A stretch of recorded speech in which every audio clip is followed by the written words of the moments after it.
So I went to check out a math class at a nearby university, and then this happened. Let's go in and check out what's going on. It's a first year calculus class.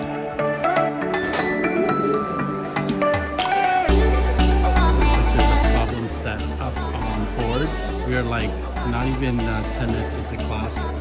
Timer's counting down. Students working in groups to solve a question provocation that was placed on the board. You see the TAs, there's about 4 of them walking around the room, reporting students along with the professor.